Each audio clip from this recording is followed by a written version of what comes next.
Muzinda wina waung'ono mudali mtsikana wachichepere, ndipo mtsikanayo wokongola ooneka bwino ndi wodzaza ndi maloto, dzina lake Chaza.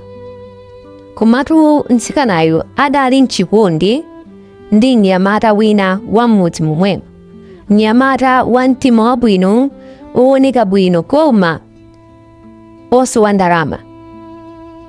Mnyamatayu amagwira maganu komanso amagulitsa zovala za m'mabero m'msika, zimangompatsa ndalama yokwanira yoti adzilipira zinthu ngati renti ndi kupeza chakudya cha tsiku limenelo.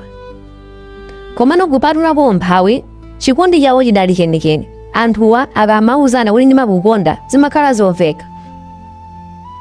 Ankalota zodzakhala limodzi ngati banja, ndipo maloto awowa amamangidwa pang'ono ndi pang'ono. Komano mmene anthu amanena, chikondi chokha sichibweretsa mkhutu. Amafunika ndithu chikondi chikhalepo komanso ntchito igwirike, ndalama zikhalepo, pamene mudziuzana bwino kuti chikondi changa chili payi. Koma banja la kumene mtsikanayo ankachokera ankamuyika pampanipani, ndipo amayi ake amakhala naye pasi nkuyankhula naye mosaopa. Mwana wanga, ukukula ndipo nthawi sikudikira, iwetu ndikuuze siungadye chikondi ayi. Mnyamata amene unena kuti ukukondana naye alibe tsogolo loti akupatse ngweyo, chifukwa mnyamatu amayenera kuti amangekaye msasa, nyumba yonena kuti akhalepo, kenaka ayitaniremo mkazi mmenemo. Ndipo mkupita kwa nthawi ankamvetsetsa makolo akewa, komanso ankamkondabe bwenzi lakeyo. Adatenga ndithu silepi imodzi, adampezera munthu oti adzamukwatire, Mr. Mbewe, munthu wa ndalama, wa bizinesi yake, komanso amagwira ntchito ku mabungwe. Adali munthu odekha, wa ndalama, ndiponso wa zonse mmene munthu angafotokozere, wachikondi chodzaza, oonera bwino.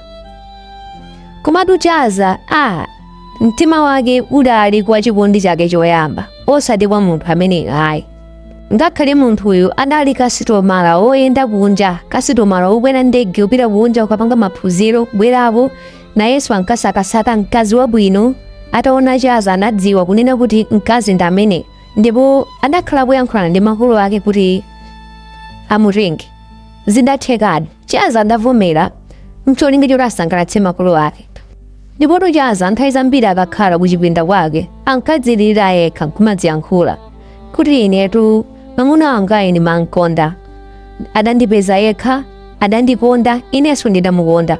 Kodi dziko lupanga zotani kunena kuti munthu amene ine ndimamukonda kumukanikitsa kuti tidzakhale limodzi chifukwa cha zindalama? Ngati nkuvutikako bwenzi kuti ukavutika limodzi, koma popeza kuti ndi makolo ndangoyena kuwamvetsetsa, tsiku lina ndidzafuna.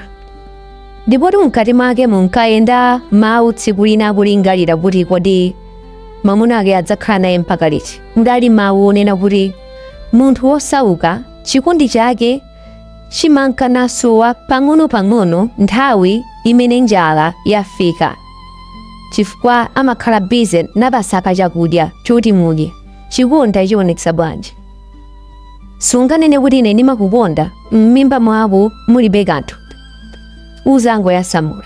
Mapeto pake adavomereza kunena kuti akwatirane ndi Mr. Mbewe, nkukhulupirira kunena kuti chikondi chawo chizikula pang'ono-pang'ono, ndipo mtima wake udasweka polingalira kuti wasiyana ndi munthu amene ankamkonda kuchoka pansi pa mtima wake.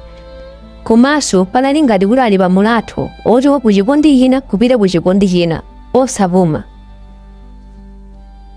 Komatu Mamuna wakeyo adamuvomereza ndipo adamuwuza kuti ndikufunira zonse zabwino pa ulendo wako, pita.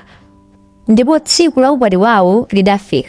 Anthu adali kusangalala, kuponya ndalama, mbali yako Chaza nawo adabwera kudzamuthirira mang'ombe, kuchimunanso zidali zabwinobwino, nkhope zosangalala nanga si tsiku losangalala. Atakhala pa ukwati zaka zingapo, Mr. Mbewe adamuuza chaza unena kuti afunika aonjezere maphunziro. Ndipo adampezera scholarship kuti akaphunzire maphunziro ake kunja.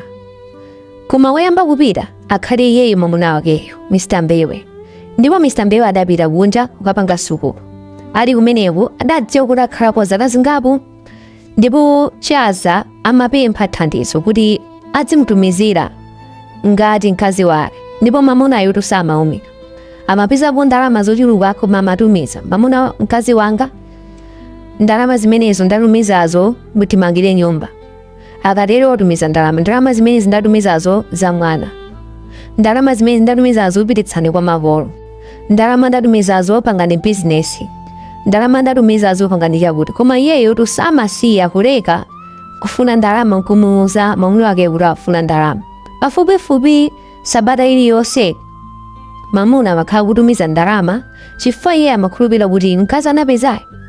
Pano padafika pa Chikondi, ndipo chilichonse chimene angapeze wayenera kuchitumiza kumudzi kuti akafikirepo akabwera. Chifukwa sunga ndalama kwa eni ake tsiku lina zidzamfera m'manja. Ndipo izetu zimachitikadi. Ali kumudzi komweko chaza adabwera maganizo okamuyendera bwenzi lake lakale nkukaona kuti zikumuthera bwanji. Chifukwa adamva kuti moyo wake sudasinthe. Ndipo atakampeza kukamfunsa adayankhadi kuti inetu moyo wanga sudasinthe. Mmene udandichokera chifunitso chomalimbikira nchoti kandipite patsogolo ndi business ndi sukulu ndilibe. Ndimangofuna kunena kuti basi ndizingokhala ngati munthu. Izi zidamukhudza. Adampa kutenga ndalama zimene mamuna wake amatumiza nkumampatsa bwenzi lake lakale kuti adzipangira business, adzipangira sukulu. Ndipo anthu a Chikondi chidambanso kukoma. Adambo mayenda limodzi mosaopa nkumapita kumalo odula kukadya. Kumapita kumalo odula adagula galimoto amayendera onse awiri. Ndipo mamuna wake akafunsa kuti akukhala bwanji amanena kuti akukhala bwino. Koma afunika ndalama zowonjezera. Ndipo mamuna amakhala kutumiza ndalama kunjapo. Iye kuno nkumasangalala ndi mamuna wake wakaleyo amene adali chibwenzi chake choyamba. Izitu makolo amaona pena koma amadziwa kuti mwana uyu wafika pa malingaliro awiri ndipo kukanika kupanga chisankho yabwino. Ndipo adakanika kumusiya mamuna wake wakaleyo. Amayenda lingi yake ya ubwati ili padzanja kumayenda ndi mamuna wake wakale. Adamba kukhala moyo iwiri, uku moyo wa banja, uku moyo wa pachibwenzi. Pamene mamuna wake wayimba foni pa video pa foni kuti azimuona, iyeyo amakhala akusekerera ndipo nkumamuonetsa chikondi. Komano akangoti amaliza kuyimba foniyo amajowa nkupita kuseri kukacheza ndi mamuna wake wakaleyo. Ndipo mumtima adafika podziuza kuti inetu ndavomera Mr. Mbewe chifukwa cha ndalama komanso kuti kwathu ankandikakamiza. Koma sindimankonda, amene ndimankonda ine ndi mamuna wanga wakaleyo. Ndipo chikondi chake sichidafe chidakali. Apapa pamene zafika apa zangopangitsa kunena kuti chikondi chathu chibwererenso. Ndipo Mr. Mbewe samasiya chifukwa amadziwa kuti ali ndi udindo kunyumba. Amatumiza ndalama za school fees za zovala komanso kuti athandizire anthu kunyumba ndi zonse zofunika monga pamudzi. Munthu ukapita kunja amakudalira. Patatha zaka ziwiri Mr. Mbewe adabwerera atatenga masters yawo. Adalosangalala kupita ku nyumba. Adabweretsera zovala zatsopano komanso passport yawo anakonzekeratu nangasi adakwirizana kuti akabwerapo ndi kuti mkazinso naye adzipita. Koma china chake chidalakwika. Atafika chikondi chaza chidali chochepa kwambiri. Ndiponso amaoneka kuti akupsinjika ndi mamuna wakeyo akakhala pafupi. Amaponda kupewa kuti asamugwire. Ndipo izitu adapangitsa kuti Mr. Mbewe ayambe kudabwa. Adaona kuti munthu akumakhala ukwiya ndiponso osafuna kuwuzidwa zochita. Komatu nkhani ndikanyamata sikagonerayi.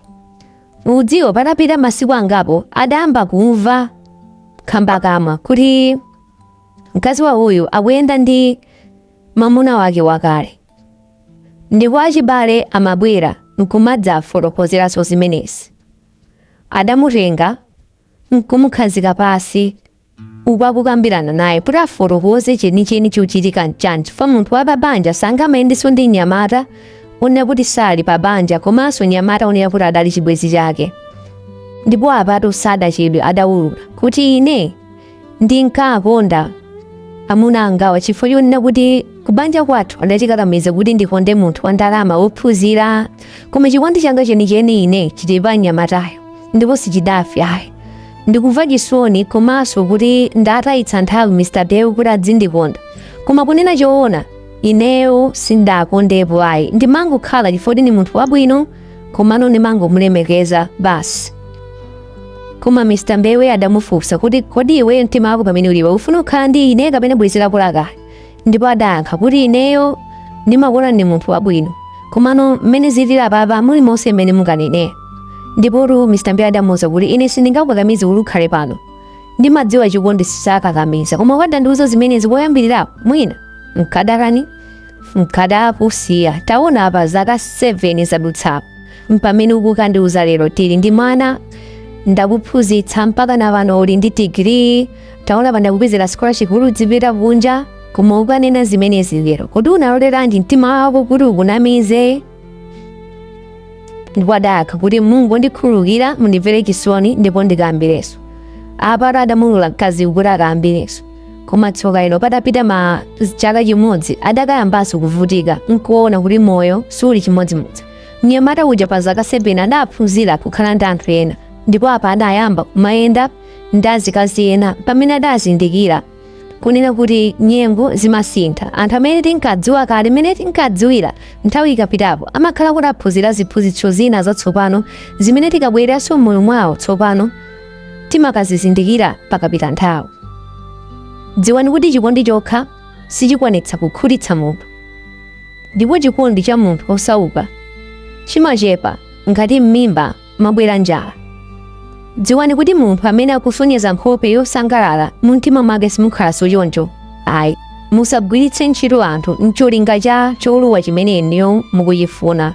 Chikondi chenicheni chimasonyeza kupirira kwa mtima osati kubwera ndalama ayi. Dziwani kuti Mulungu amadana ndi anthu abodza ndi onama ndipo amapanga punish, amapatsa chilango amenewo.